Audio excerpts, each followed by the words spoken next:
Well, hi everybody. Welcome to a brand new episode of The Fundamentalists. I'm so excited about this particular hour-ish of chats that we're going to have because it's very relevant to our current situation. I don't know if you guys know this or not, but there's been a pandemic going on for quite a while. Things have been really shutting down, and we're about to open back up. Things are slowly, society is sort of peeking its eye out a little bit and poking its head out and saying, hey, I'm coming back, get ready. And with that comes a lot of anxiety and a lot of fear about communicating with other people and how to have conflict, how to go through, how to feel like you're in conflict when maybe you're not in conflict because you're just dusty. I know I've experienced this on a personal level. I don't know if you guys know this or not. Pete's about one of 3 people I talk to on a regular basis, and I was on a hike with a buddy, and I was like, I can't make a conversation to save my life right now. And it was just the most normal, docile, nice, pleasant conversation with a nice, pleasant person. And you just have to pretend you're on a podcast. Just That's pretend what I there's do, a microphone in front of you. Well, thank you so much for asking me. I usually and I have been having a good morning, and yes, I would. Yeah, and so it's an interesting topic, and it's an interesting time to be alive, where we're gonna have to adjust, I guess. And so Pete came up with this idea for a topic. And we have another episode as well lined up, spoiler alert, called, I think, Money and UFOs, which I'm pretty stoked about. And so that's also in the pipeline. Thank you to everyone who has joined thus far on patreon.com/thefundamentalists. We are officially over the amount of money it'll take for us to get this thing edited, us to get it feeling sexier and nicer, and we're going to start adding more content to the Patreon early next month, and I'm very excited about that. That's great. Well. You're saying that. Is that right? That's what we're going to do. That is what That's we're doing. Good. We've said it publicly, there so it is. now it's going to happen. And that right? it, yeah. Okay. But I said it last time too, but that hasn't gone up yet. Oh yeah. But we'll come up with the whole thing, and I'm going to start posting weird stuff on there just to mess with the people that are there. I think it's going to be very, very fun and silly. Very good. Pete, how are you doing? I'm doing good, man. What's been going on? I got my hair cut. I had the weirdest haircut in the world.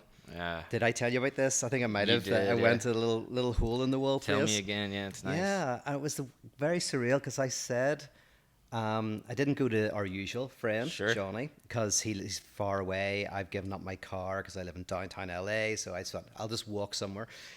And I said, I like the length. Oh yeah, I kind of like the length, meaning don't go crazy and cut too much off. But she took it really literally. And she didn't speak very good English, and I don't speak any Spanish. And she just cuts mostly air. I literally watched for and then so little hair. It was it was actually you quite can always incredible. take more off is probably what she's thinking. I know, but I kept saying more. And then she just kept just a little bit. This is what you're gonna get. This is what you're gonna get. You like the length now. I like the length. So I kind of never thought I like the length, because that is if you take that literally, that's a tough one for a hairdresser. Yeah. It's because all they can do is take hair off. Yeah. Unless they're giving you extensions or it's something. like getting a personal trainer and being like, before we begin, I'm happy with everything exactly as it is. Completely fine. Yeah, this is fine. I have no walk around goals. the block. I don't know. I'm just lonely. I just need the touch, the feeling that there's physical hands around me a little bit. That was it. I'm so lonely. So that was the highlight of my week. Well, your hair looks incredible, Pete. Oh, thank you. And I really love the length. Thank you. Well, you've been out. You've been socializing. You were hiking.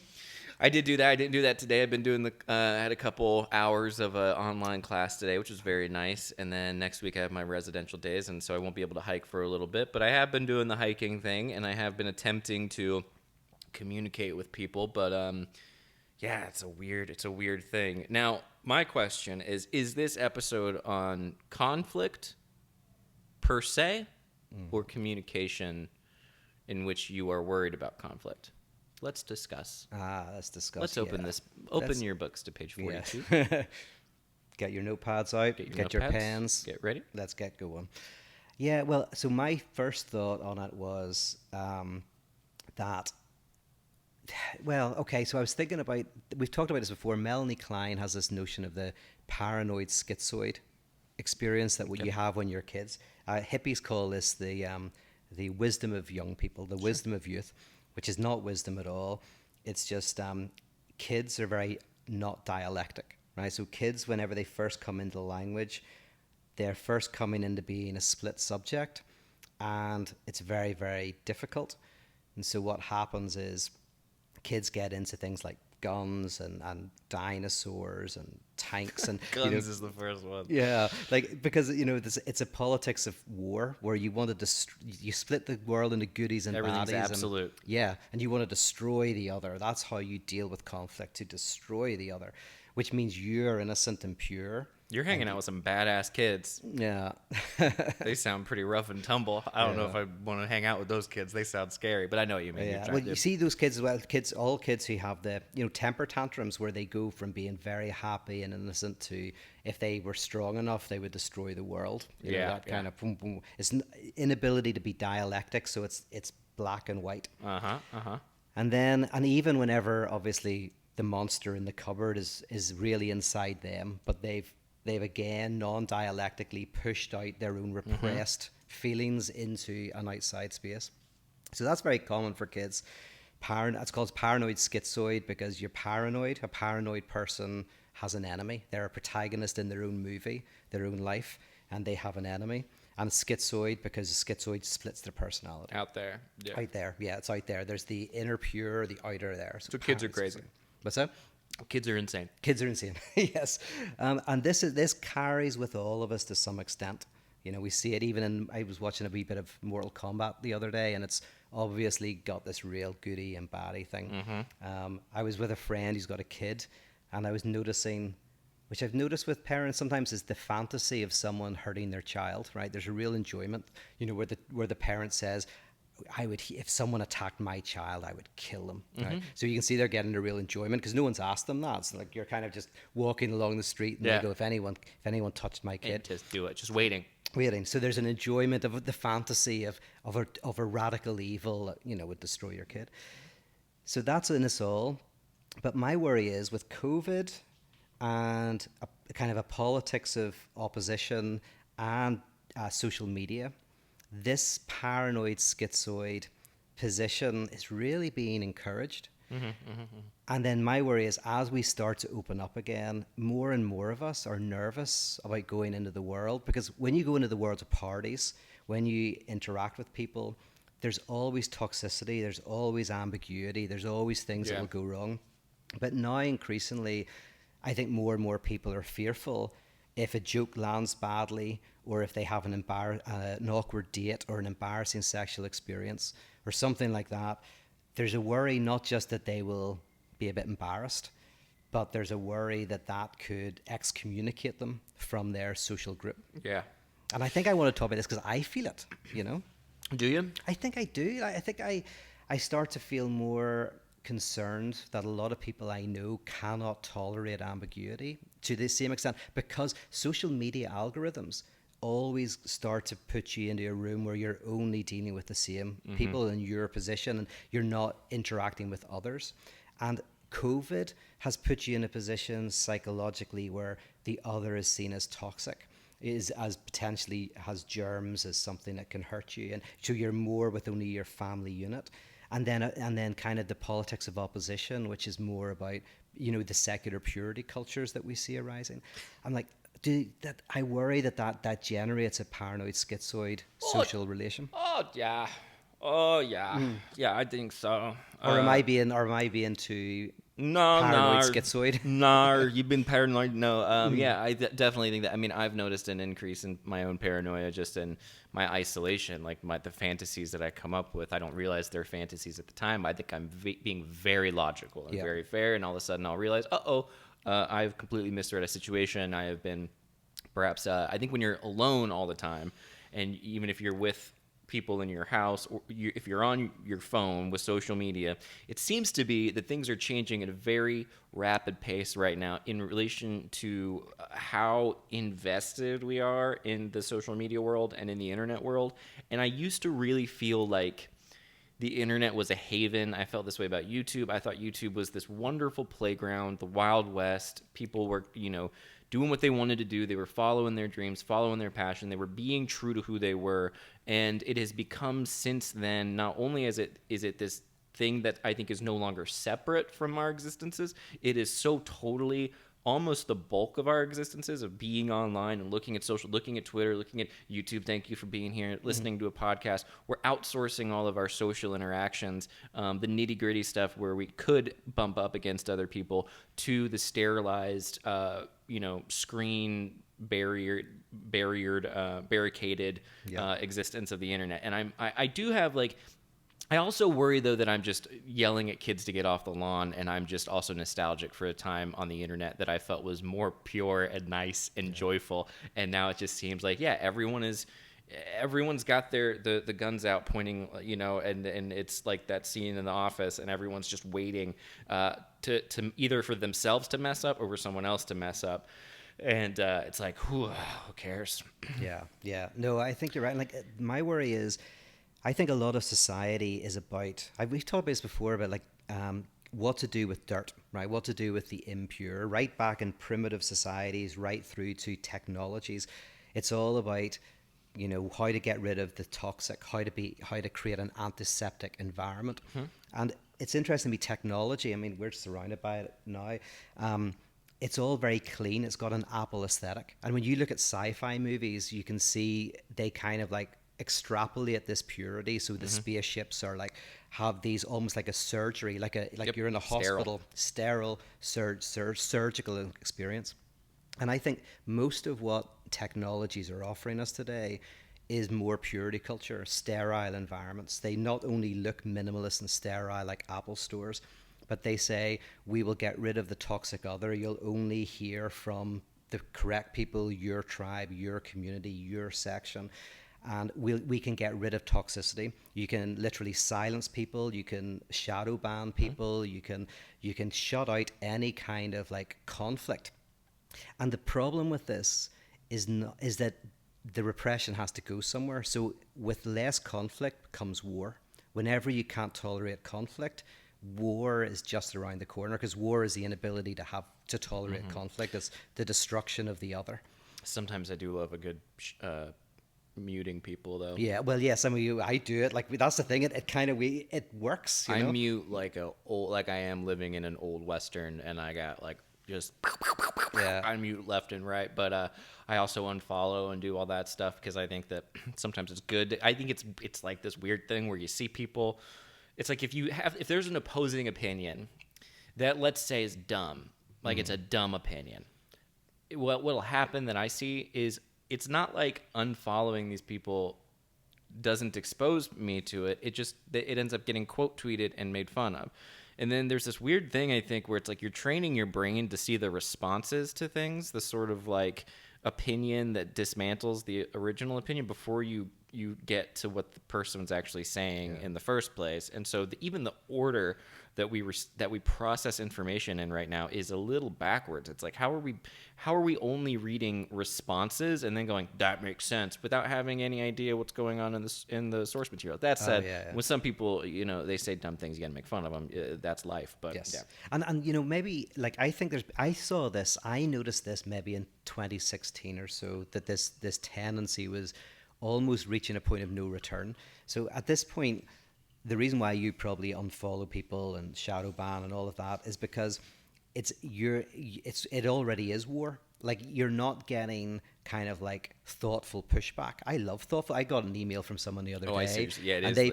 They gave me it was a really thoughtful. I've actually had 3 emails in the last week of thoughtful responses to things I've said in a seminar. But they were intelligent, thoughtful, kind. One was in response actually to a Fundamentalists episode where we were talking about the labor theory of value, and got a great email from someone kind of pushing back on the idea.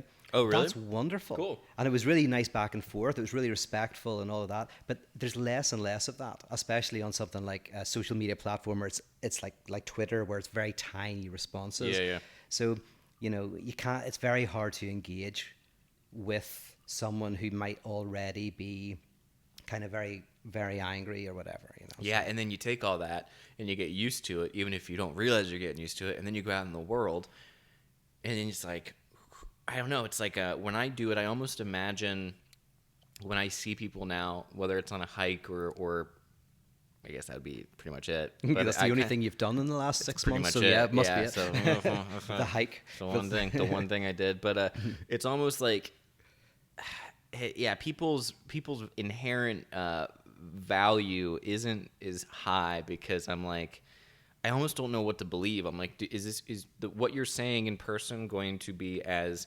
honest or as passionate as what you say when you're online doing sort of the, venting about all these things? And then that creates in me an anxiety, because I'm like, I don't know what version I'm getting of people. Am I getting the Instagram version of them that's having a good time, the Twitter version that's like politically like woke and gets it, and they're going after people that they feel are wronging other people? Am I getting like the Tumblr version, which whatever that is?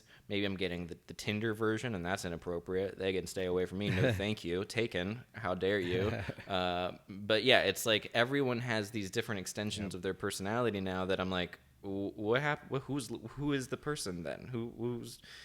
How's the pie chart break down in terms of where people are at? I'm mostly Instagram all the time. Yeah, Instagram. It's the imaginary, so it's usually a nicer kind of space or whatever. That's my favorite. I love the imaginary. Yeah, but I mean, like having a conversation, like you're on a hike, even a conversation about something like masks or about the vaccine or about certain political things.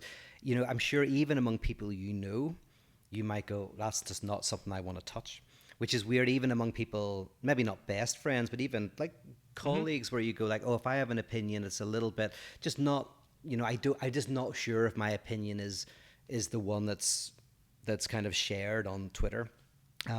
Should I say anything? And I think lots of normal people are feeling it. So it's almost like whether or not it's true, there are more and more of us are just going, I don't want to risk going into the world. Yeah, a lot of this is not even. I mean, I think a lot of this is LA, just as much as it's internet. I mean, I know that when I talk to my family in Florida, it's people in other parts of the country. Florida is a little bit more of an extreme situation because it's no man's land out there. It's lawless, absolutely lawless. But I love it for all of its imperfections. I love it. I love it through you. I'd love to live there someday. It's you will probably end up in Florida. Yeah, I think I might. Your personality in Florida would fit quite well with Florida. Two peas in a pod. It's other parts of the country. I just feel like in LA in particular, it is.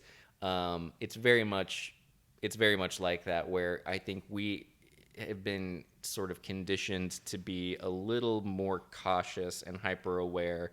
And that's great in some ways. I think in other ways it's creating, more anxiety. It's like in a Jungian sense, might be considered the shadow side of this sort of well-intentioned behavior. Yeah.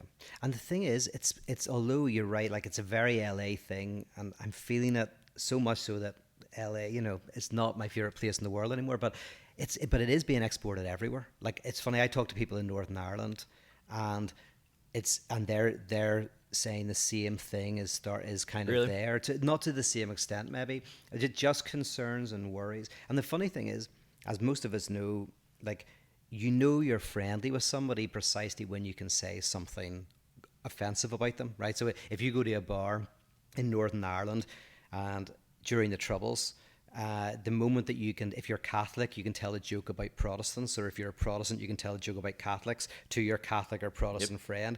It's that moment when you're really friends, like when you can offend the other person. But so the offenses is very, very important part of friendships and relationships. But I think more and more of us are going, how do we navigate that? And I think even things like OnlyFans, I think is connected to this, because it's easier and easier if you're worried about sexual encounters where you could be misunderstood. You tell someone your sexual fantasy and they don't like it or whatever. It's easier and easier to try to take the toxicity out of sexuality, where you go to a sex worker, which is I have no problems with, but you go to a sex worker and it's very easy. It's like me muting somebody. I can contractually negotiate what I want. I pay for it, and then I have no worries that there will be any misunderstanding or anything like that. So my concern is more and more of us are going to kind of, in our attempts to detoxify our worlds, is do sex through kind of things like OnlyFans. Well, that's a form of sexuality, or through sex workers, like meeting up with somebody. and we'll be more and more play computer games, more and more kind of like go the way a lot of Japanese culture is, like a very kind of more reclusive type of social experience. You'd be shocked to hear this, Pete. I know very little about Japanese culture, being that I am a nerdy, uncultured human, but it is a fascinating culture from what I've seen. Yeah, I think that it's like Ready Player One, I think, is the direction that we're headed in. Did you see that movie? Oh, yeah, I did. Yeah, it's fun. yeah. I saw it recently, so sorry for the dated reference. But yeah, it's not my thing, and but I get the appeal because people that I know are very into that world of strapping in, forgetting everything, and then they are still able to get social interaction out of it. They are still able to hang out with their friends, and they're able to do it from their living rooms. I think that's very cool, and I think it's definitely like an advancement in many ways. But I would echo the same thing. Yeah, I think it's gonna have the counter side of it is it's going to be more difficult to just sort of let your guard down in real time in person. It was hard enough before. I think too, it's like I'm chalking it all up to COVID. Like it's tough for some types of more introverted people to be able to talk to people anyway. Yes. And now it's going to be like, is it me or is it the COVID on me? Is it the pandemic? Is it them? Is it? You're exactly right. Like part of the thing with anxiety is connected loosely with what does the other want from me. So there's all the social anxiety when you go to a party and you go, did I say the wrong thing? Was I inappropriate? Was I too quiet or was I too loud? That's normal. Like that's already normal. It just feels like there's more at stake now. You know what I just realized, Pete? The moment you said, you made a whole very smart, I think very profound, well-intentioned statement about OnlyFans and sex workers. Did you see how I didn't even remotely acknowledge it? You're like, some things you just don't touch, and I was like, I'm gonna focus on the VR part of that statement. Even though we should, if we did a whole episode on OnlyFans, I'm sure that would be very interesting. Yeah, but well, I'm signed up to yours, and it's very enlightening. You're welcome. Yeah. See what I've thought about it, man. But that's the kind of thing I don't think people. I don't think they like the jokey stuff so much on that area. It's like, no, you're doing it for a reason. You're getting something out of it. Well, no, I mean, and that's what I'm saying is that for me, it's interesting that the increase in kind of that, which is meeting a need, and one of the needs is you can have a sexual experience where you do not have to worry that you look stupid, that you do something awkward, that you're embarrassed or anything. You pay a small amount of money, you get what you need without the friction. The problem is if all of our society, if technology is driving us towards a politics of purity, and these kind of things are driving us towards more of an antiseptic type of relationship, where even in VR you get shadow ban people, so you literally are at a party. There's too much lube. Yeah. We put too much lube everywhere. Everything's slippery. Yes. No friction. No friction. Really took me a second to come up with that one, guys. That was good. I like that. I saw something on Instagram where this husband had changed his wife's love, lube. She changed it to lube. It's like supposedly it looks so similar. Like she still hasn't noticed. I got an offer in my email for. I get these. I never take them, but there's mailing lists I'm on for different campaigns that people do for online. You post something and it's hashtag ad or hashtag sponsored, and this was a lube company, and they were like, would you be interested in like posting about these different kinds of lube that we have for this type of thing and this type of thing and the anal and the oral and all that? And I was like, that would be great. Yeah, it would be great. I'll tell you what, I don't think that would go well for me on a personal level. I don't think that would. I don't think I'd have a happy home. I think if I just all of a sudden was like, I love this lube, I love doing it everywhere, I think I might, for some reason, have a hard night that night. But no pun intended. But yeah, so it was very funny though. I was like, I probably won't do that. But of course, I'm sure it's great lube. Yeah. But bottom line is there's too much lube going around, very little friction. You lose the friction. I think you lose the actual, magic of life. We're going to have to get back to it. Maybe just going to take a little bit of work. Maybe we're overthinking it. Maybe you're overthinking it. Yes. And you know what the issue is? Maybe Peter Rollins, the philosopher, is overthinking something. Yeah. And the truth is it has to change, because if if the more you go into a non-dialectic kind of purity thing, eventually a war starts of various types, and then either we destroy each other, or then we get back to finding a way of having a certain ability to tolerate the tension and ability to tolerate that friction. Which direction do you think it's going in right now? I think we're sadly a far way from getting back to that. Yeah. I think we're maybe past the point of no return a little bit.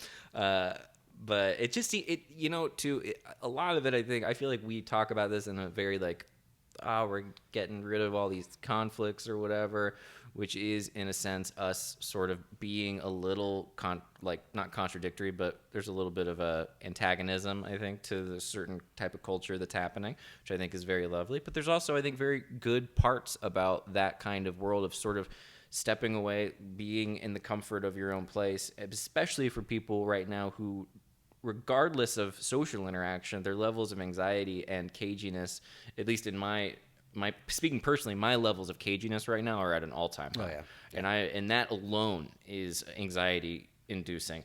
The problem is that solving the caginess means going out into a social environment, and that creates even more anxiety. So you could say this is a no-win situation. And then taking the risk, like when you go into a social situation, which we're going to have to do very soon, hopefully if things begin to lift, may not, but we're going to have to take those risks. We're going to have to take those risks socially. And here's another thing I've noticed in LA, and I think this might be the way things are going a little bit, is that there will be more private clubs where you can, for a price, hang out with people who are not toxic, as in who are like you. And I don't like this either. Like you're talking about patreon.com/thefundamentalists. Yes, exactly. That's don't perfect. Join that if you don't want any toxicity. Yeah, there's a lot of toxicity in there. We're gonna be crazy. You don't even know. It's gonna be basically an OnlyFans. Yeah, that'd be a good way to go. Because I mentioned about being at a party recently, and it was that kind of idea. It was a private party. They were trying to curate the guests, and of course, I can understand why that's what people want. At first, only rich people can have that kind of thing, right? If you have to be mega rich to have you have to go to TED. I went to TED once because I knew a very wealthy friend of mine, and he bought some tickets. Do you know what the tickets price was? What? $6,000. This is 6 or 7 years ago. It was $6,000 a ticket, and you couldn't buy a ticket. They had to you applied, and they would decide whether they would sell you the ticket. That's fascinating. $6,000 ticket. So that was the super wealthy curated. We curate an experience of only the correct people, of only the elite, in inverted commas, people who aren't watching this, the elite people, only the people who are right. And now the price goes down. Like, by the way, my same friend who's wealthy, he bought this. Did I tell you about this? He has this room in his house that is like this. It looks like HAL out of 2001. And it was a system that basically gave you all of the movies that existed in the world, right? So you could watch all these movies. So it was before Netflix and stuff. Cool. That cost a fortune. And now you can get that for $10 a month. Right, yeah. So in the same way, now all of us are going to be able to, in Patreon, for example, for $5 a month, you're part of your curated community. Or in real physical terms, in your city, you'll be able to pay $50 a month to go to a private club with people who are interested in the same things. I like that, though. I want to do that. Well, see, that's the thing. It appeals to us. All of this appeals to us, yeah. but I don't know if it's good. That's the problem. Yeah. It really I still want it. I'll find out. We're always so desirous about antiseptic communities. That's what we're always tend towards them. I don't know if it's antiseptic. Like, I don't know if the TED thing is they were necessarily. I mean, maybe they are. Maybe you know more than I do with that. Because what I heard about the TED thing that I think is really interesting is you cannot submit to TED through like an agent or through like a manager. You have to directly submit what your content is, and then they go through. And so it's like the creator or the speaker goes to TED. It's similar to, it sounds like, the ticket situation. Oh, yeah. Most other situations, I think public speaking events and corporate gigs and stuff all go through management and stuff. But TED's like, no, we speak directly with the actual people, which I think is kind of cool. Yeah. But I want to see technologies and things where you go, I've got a club and the point of the club is that you will actually meet people who you don't like. So like, I run this thing called the Last Supper, where you meet someone who is completely different from you, and if you don't like them, it's their last supper, right? But this is a technology or a social club that was the opposite. It's a social club, so it was a dinner club. 12 people meet together, and precisely someone comes into the room. It's based on a movie actually with Cameron Diaz in it called The Last Supper, which is in the 80s. It's a really good movie actually. Wow. It's a fun movie. It's about a group of students who, this might be wrong, I might forget some of it, but I think someone's car breaks down and they go to this person's house, and there's a group of students, and they realize this person is a really horrible, like really racist individual or whatever. So they kill him, right? They poison his wine and they bury him in the garden. And then they start a club where they invite people who are, conservative or this or that or horrible or whatever they think horrible is. And if they don't like them, at the end they poison them, put them in the back garden. And it's a great idea. So I inspired by this movie, I set up the Last Supper. How many people have you killed? Yeah, a few. Yeah, it's a different podcast. Yeah. But the idea is it's precisely a kind of social club where you encounter the toxic other.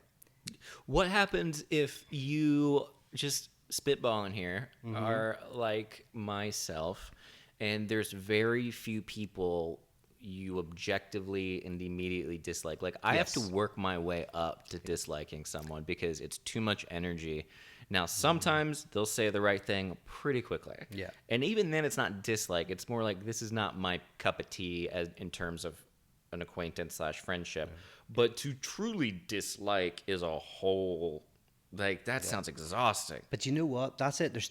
There's two things going on at the moment. Some of us are being caught up in the paranoid-schizoid thing. Go for it. Can you keep? I'm going to try. Guys, I'm going to try to get a drink and see if Pete can maintain this going. Do you want me to top you off? Are you good? Yeah, top me up. But you might have to go and find gin in the cupboard and all of that kind of stuff. So worst case scenario, we can cut and come back. But yeah, the thing I was going to say is there's people, some of us are caught up in this paranoid-schizoid kind of like non-dialectic experience of conflict. But then there's a whole pile of people, and I think this is the majority who aren't caught up in it, but are terrified of being excommunicated as a result of it.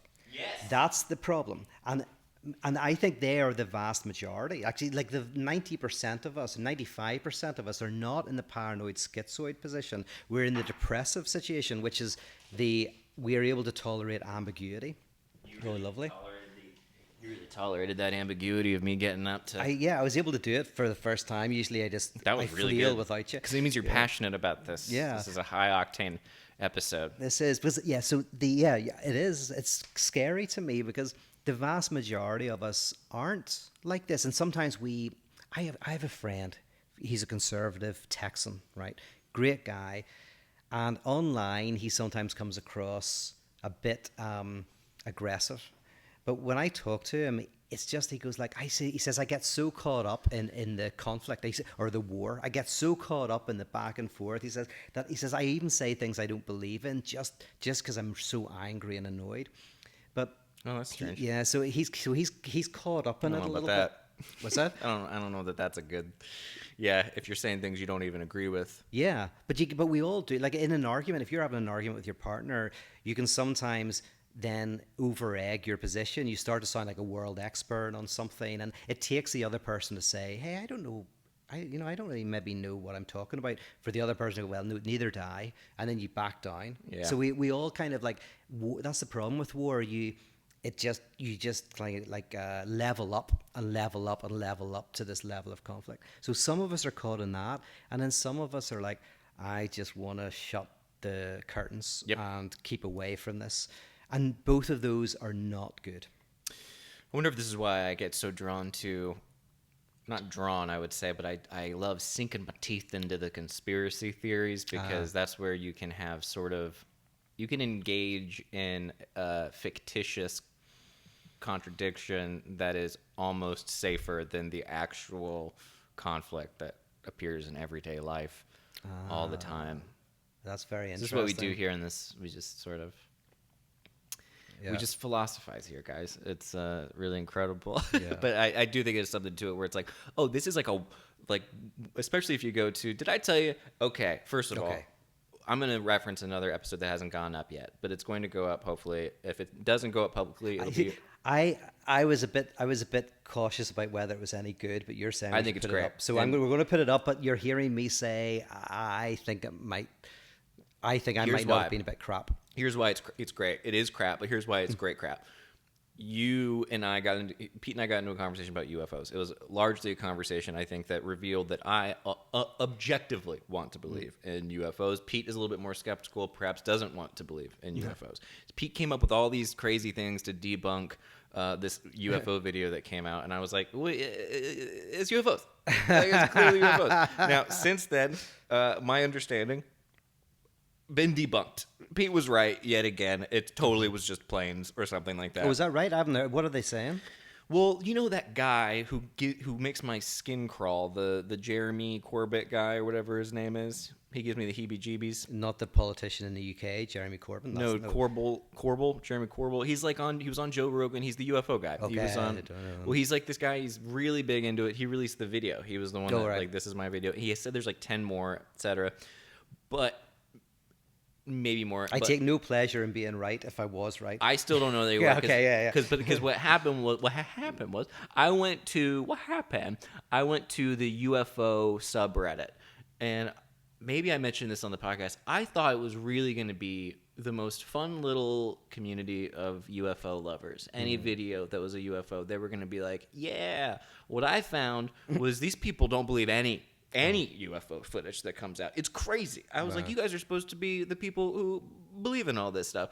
But when I was in my imaginary land of thinking that there's, UFOs that are visiting us, which very well I still think there could be, but that's beside the point.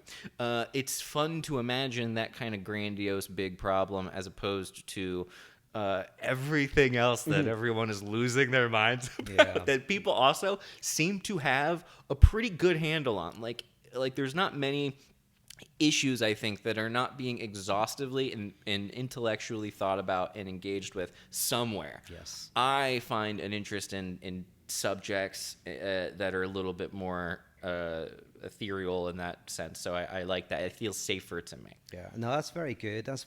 And there is, so in psychoanalysis, this idea is, this idea of jouissance. And jouissance is painful pleasure. It's this kind of excessive pleasure we get. That's not just a pleasure for a drink, but it's the pleasure we get from an affair that will destroy our family potentially. Is that excessive type of pleasure? And there's different types of different ways we can get jouissance.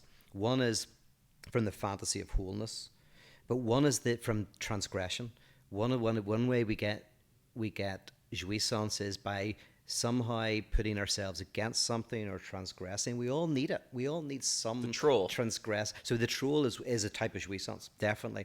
And also people who maybe were religious and now they do everything to attack their past religiosity. There's a jouissance you can see in their transgressive attack on their either real or imagined conservative friend. So, and there's nothing wrong with it, but it's kind of going interesting. UFOs is a nice little transgressive kind of jouissance. So there's a pleasurable dimension to it, but it kind of without kind of all of the negativity of what's going on in the social world. And to me, what's so fascinating, and I'm not trying to again make the subject about UFOs. I love that I love Twice that you bring in a it row. back. This is great. Every episode, I'm just going to be like, this reminds me of UFOs. But it's so funny to me that with the idea behind there being UFOs and secret, extraterrestrials walking amongst us, is the stakes of that hypothetical conflict are so great, huge stakes. Yet it's not as polarizing. Worst case scenario, people just think you're a little nuts. That's fine. Yeah. What are the stakes now? You see, you're making me ask you questions. Species annihilation, yeah. Oh, so you think total annihilation, so they can get our gold? We've talked about this.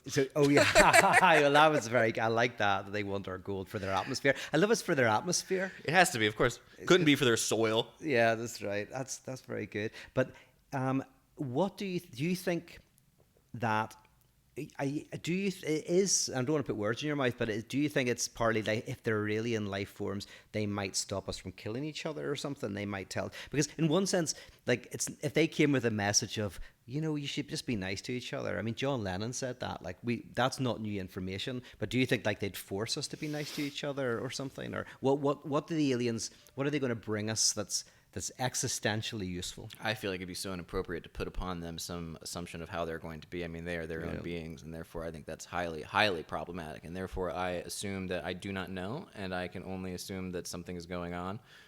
But obviously, this is just fun for me to talk about. Yeah. Like, truly just fun.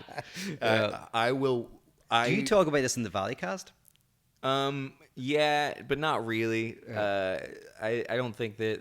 I mean, they've seen like The Phenomenon, and I recommended that to them, and that's very fun. But I don't talk about it too much. Nor do I feel actually truly passionate about it. Yeah. I just think it's an excellent. I think you should have a persona where you do, where this is your thing. Like, it's just I thought about making some videos on my YouTube channel. Thank you for being here. That's like. Trying to prove different conspiracy theories that I just completely make up. Or I pick a real one and I prove it just with total bullshit.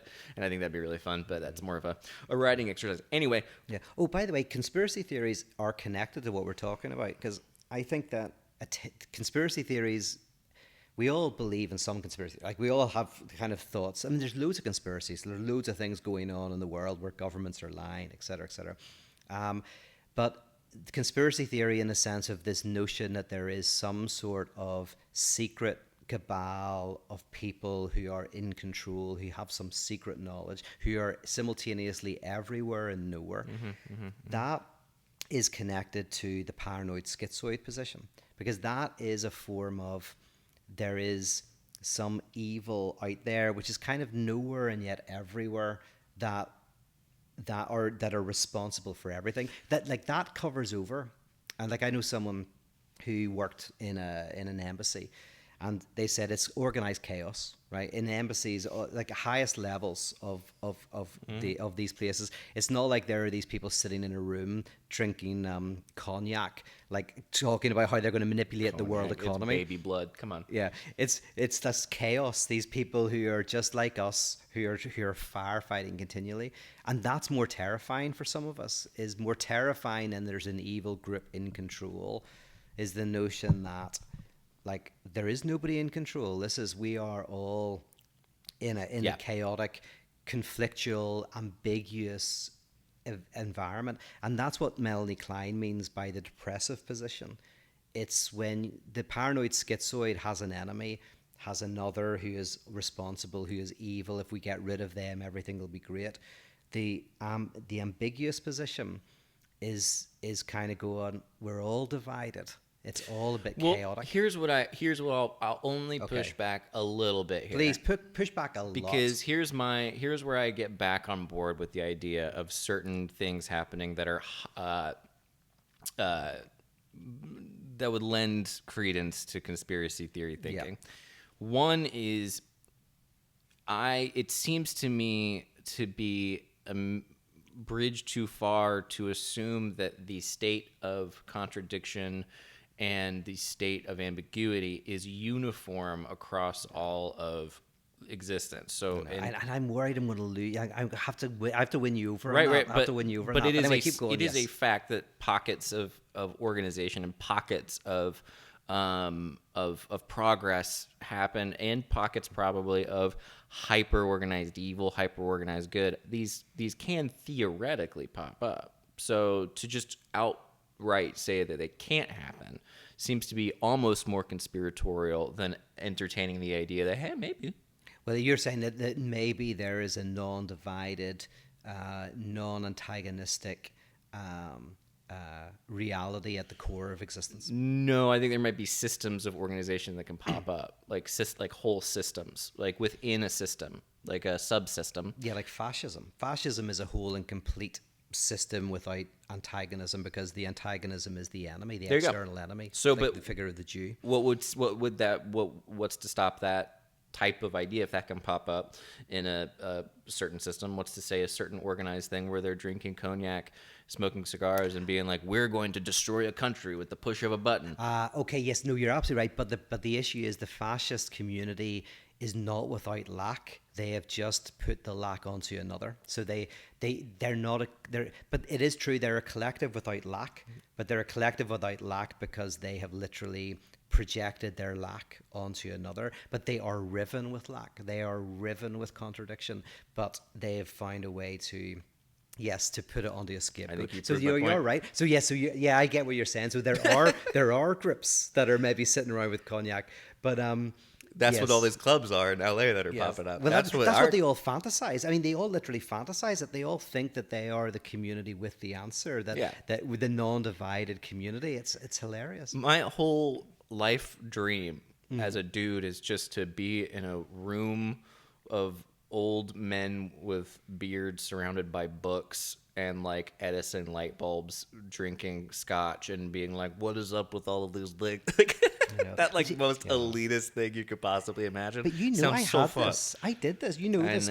So cool. Yeah, like, as for people who don't know, like, I was living in Belfast. I'd been living in a squad. I was unemployed. I had no money. I was living in a place called the Village. I was living on a road called the Keel, and it was a shithole. And then I got this offer, like winning the lottery without even entering, this offer to come to America. Someone would lend me this beautiful home and pay for everything for a few years for me to develop my work, right? These people later became very close friends of mine. They were very rich. They'd made their money in the stock market, and now they just bet on ideas, right? And they said they wanted to give money to me to help me develop my ideas. Anyway. So they weren't good at it. Was that? So they weren't. Yes, good exactly. Well, he did say to me, he said, like, I get 2 out of 3 right. So he said, you might be the one that I get wrong. But hey, I don't think he was wrong. Oh, thank you. Very well. That's very kind. But for 4 years in the end, I went from that environment to hanging around with there was 2 billionaires that I got to meet, and one of them who I consider like I haven't talked to him for over a year now, but a really beautiful man. So I was in these circles of what people think are the cognac drinking elite. They're all just as messed up as everybody else. Like, they're all just as good and bad and talented and untalented. And there is no... You're just billionaires, dude. You got to get to the trillionaire level before before they get there, they really have control, Yeah. Well, it's not to digress too much. I do agree with what you're saying. I think that it's all fun to talk about and think about. I do, getting back to our original subject matter, what advice, I mean, really it's advice to yourself. I know, you're glad you said that. I was about to say that. So, because you have the anxiety about it, because I do think you're cooped up. I've been cooped up. I feel I've noticed a sort of just more of a prickliness to me in recent months, just because of just like, especially it's almost more difficult now that things are kind of opening up. It's almost like, okay, let's get on with it. When there was no end in sight to this thing, it was a lot easier to be like, I go into a fugue state. I'm like, I don't care. Where are you at? What do you want to say to you if you disembodied yourself from? Yeah, I mean, and you're so right about advice to yourself, because we've said it before, but like, my apartment is a good example of a surgical aesthetic, which is shit. It's like, it's everything's straight, everything's clean. There, you would look at this and you go like, this is not. There's no toleration of dirt. And the funny thing is that I love that personally. Like, I'm from Northern Ireland. Some of my best friends, like, I've got a really good friend, Nick, who you put him in a party, he's always going to do something inappropriate. And he sometimes can be very inappropriate. And sometimes he has to apologize, and it's all a bit of chaos. But you want him at a party because he's the person who gets everything moving and lively and all that. I love, that's the nature of my work, I love people's quirks. I love what makes us human, the weirdness of us all. So the thing is, I guess, we all we've got to kind of love that dimension of the other. And but we've got to somehow find environments where we know that those parts of ourselves are not just tolerated but celebrated. I mean, that's what love is in a way, is when you find the weirdness of the other and you don't just tolerate it because you like them, you actually like it. You like their weirdness. You like the thing that makes them weird and not normal, because none of us are normal. In fact, normality is the weirdest form of abnormality. So I like it. Your friend is like the Goomba in Mario. You know those little mushroom-shaped things that float along and they hurt everything, and then they destroy everything, and you just gotta bonk them on their head, and then you take care of them. So your friend's the Goomba, but you're the Roomba, and you'll go around and you'll make sure everything's neat and tidy. Yeah. So next time you talk to your friend, you can just tell him that you're the Goomba, I'm the Roomba, and then you're good to go. That's good. That's going to be my next book. I'm a slam poet now. Yeah. But what advice would you give? Like, if you were like, is just to you need it, like just go for it, like jumping into a cold pool or something. Yeah. Well, I played poker with my mates recently from Belfast, and the funny thing is there was one point where there was something every time something controversial comes up, and there's tension at the table, which is weird because we've all known each other for years, but every time the tension comes up, then someone says something really, really offensive and inappropriate, and that breaks it. I try to do that. I try to my go-to is when one of my friends will say something about someone that, like a famous person who said something that was inappropriate online, and maybe someone's being canceled, and my response is always, we need to not cancel them, we need to kill them. We need to we need to bury them. They have to be executed. I don't know what to tell you. And it's just like, it is my fun little way of being like, what do you want to kill them? See, that's the comedian move. Just kill him. Always the comedian move is to go the counterintuitive way. That's also dialectics, is the counterintuitive way. Is it counterintuitive? I feel like it's just taking it to its extreme of like, well, they deserve to be canceled. Like, they should be cast. They should be flung out into the streets. That's what But that is like, you're taking it to the logical conclusion, but that's what people don't want to say. So at the poker table, everyone will do it. So as soon as something's a bit controversial, they will throw in a bomb, and then everyone laughs. And it's like the extreme. So it's like, it's like, we need to know that the fun is in the tension. Oh, I got it. We just need to lighten the hell up. There you go. We did it. We figured it out. We finally came to a conclusion on one of these episodes. Except for people who disagree with me. Exactly. And then they should be canceled and killed.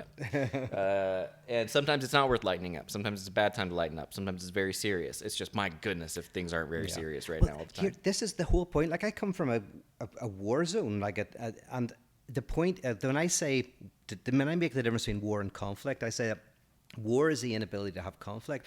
This is not about saying we all like each other. No, I want to hang out with people I don't like, and literally say, I don't like you. I think you're awful, and they say, I think you're awful, and we. Well, maybe you hang out a few times before you lead with that. That's why I hang out with you. Think you're awful. Okay, so but that's dialectics. That's like this weird thing where you go, oh. That's a political move. I think it's political. Do you really not like these people, though? I know people. I can think of. There's one person. There's a few people who I genuinely do not like, and I will see them pop up.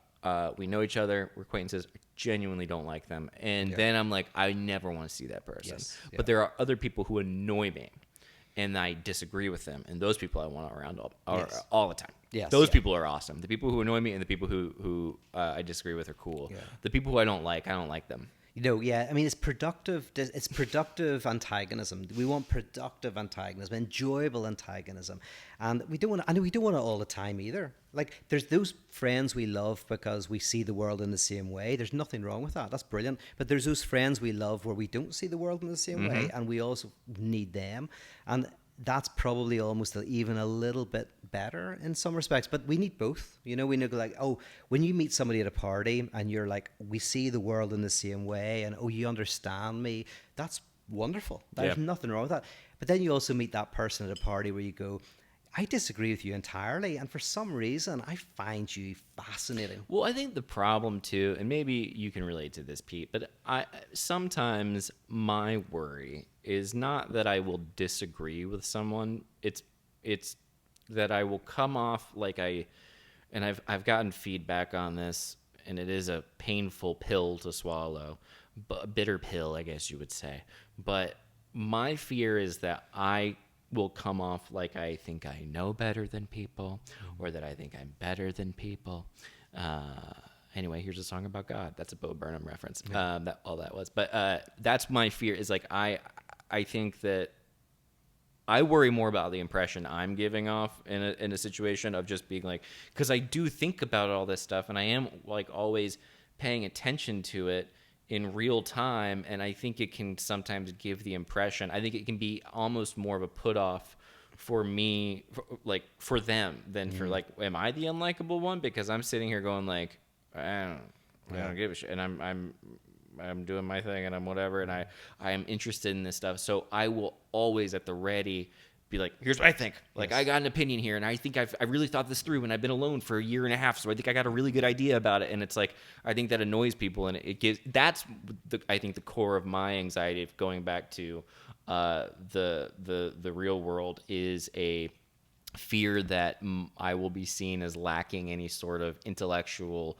humility, because I'm doing school stuff, and I'm always fearful that I'm going to come off like I think I'm better than people. And sometimes I do think I'm better than people in certain ways. I think I might know more things, or be in a certain frame of reference that I prefer, but I also think that they will be better than me in many billion other ways. I don't think it's any like, I don't think it's the worst thing in the world to be like, yes, I know more about this thing than you do, and therefore that can come off like I think I'm better than you, but in actuality I'm really passionate about this stuff and I love it, and I don't know how to necessarily package it so that I don't come off like an asshole. But that exactly what you're saying is that you're embracing your own ambiguity. That's why. So there's a sketch, if people are wanting to look at it, called, and you've seen it, "Are We the Baddies?" by Mitchell and Webb. Oh, absolutely. Yeah. So the very moment we have skulls. You have skulls. Yeah. So they're basically they're kind of the Nazis, and they're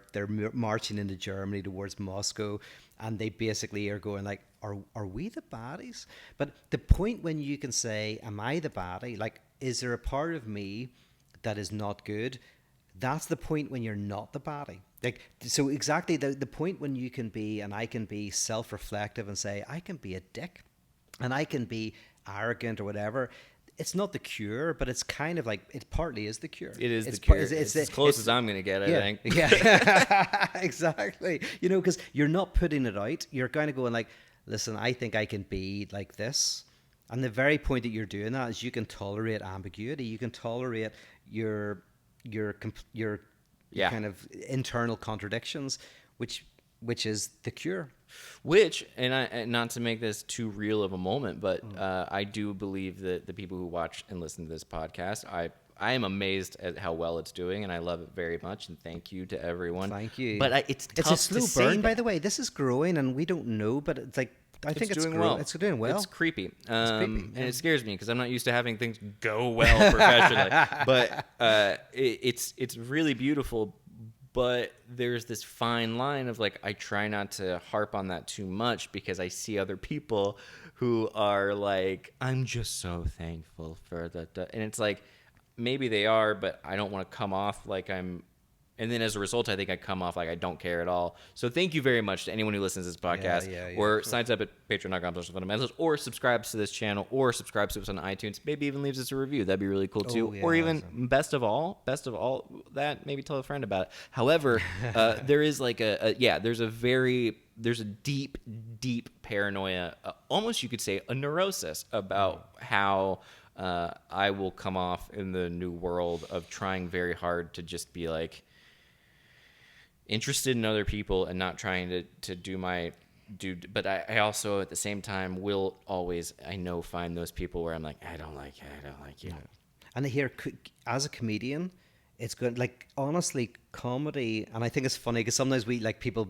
There's that. Remember that we talked about this little cartoon where it says, comedians talking on a podcast, and it has this line of going, comedians tell the truth to a society that can't handle the truth, and then comedians in real life, and he's telling a joke about a mother-in-law. Yeah. But there is something about comedy. Comedians are the last bastion of philosophy. Yeah. And then it's like, oh, met a girl on Tinder the other day, and she what's was with airplane food? Yeah, exactly. Yeah, airplane food. Yeah. But the truth is, like, there is a little bit of me to go, like, comedians at their best are the ones who kind of like are this kind of antagonism, this tension. They bring up these difficult truths. And so you, in terms of what you do, is like you have to navigate this world. Dude, you know? I got a compliment out of the blue yesterday on Twitter. A compliment out of the blue. Someone who just, I guess, happened upon my comedy special on Amazon and was very sweet about it and very, like, nice, and was just like, I consume a lot of stand-up comedy. Like, you did really well. And I was like, that means so much. Like, a stranger just being like, this is really nice. And it meant a ton to me, but my first thought was like, I really had the thought, because I said thank you, and I had the thought, I was like, is he messing with me? Like, he doesn't, he's probably lying. He's probably gonna reply and be like, psych, it sucked. And I'd be like, okay, great, I agree, thank you. It did suck. I thought we were gonna do another version of it. But anyway, yeah. It's all very, very beautiful, and we'll all be fine, and we all love each other, and it's by the way, great. The title of the stand-up, the last one you did, Holy Shit, is a great example of everything we're talking about. Best title I've ever come up with. It is. It's kind of the holy and the shit, the pure and the impure, like, which is the chaosmos, the chaos and the cosmos, the pure and the impure, the holy and the unholy, the sacred and the profane. That somehow these cannot be separate. Like, when we separate them in a non-dialectic way, we enter into war. Somehow they're connected, and that's what your stand-up was about. Well, the next one's Ridiculous Universe, and I'm very excited about it. You might not like that one as much. I know, you're going to go all you better get in the spaceship and buckle up, bitch. Here we go. Get on the Gravitron. It's going to be very fun. But what takeaways do you have, Pete? We haven't done a takeaway in a while. Oh, yeah, that's good. Yeah, I know. So takeaway is we got to enjoy the tension and the antagonism of relationships. There is no non-toxic relationship with other people or ourselves. And we need to kind of somehow, in fact, not only tolerate that, but that's actually where the fun is. That's where the learning is. That's where the enjoyment is. If we can't have conflict, we'll end up in war. So find a way to enjoy conflict. I'm saying that to myself. When you go to a party, enjoy the chaos, and be gracious with it, with yourself and others. I love it. What's your takeaway? My takeaway would be just to recognize that there's never really any reason to have any conflict or contradiction with anyone. Don't have any tension, and if you do feel like you might, then stay home, maybe, and keep away from them. Keep away from it. Yeah, use your lube. Use whatever you need to do to avoid the contradictions inherent in life. And if you do that, you will actually prevent war in whatever capacity that happens in your personal life, because war is conflict. War is okay. I fell off the rails there. I got bored. I got bored with my own bit, which happens. This was the anti-lube podcast episode. Yes. Hashtag not anti-lube. Sponsored. Yeah. Thank you. Yeah. Anti-lube. That won't be the title. Bye, everybody. Bye.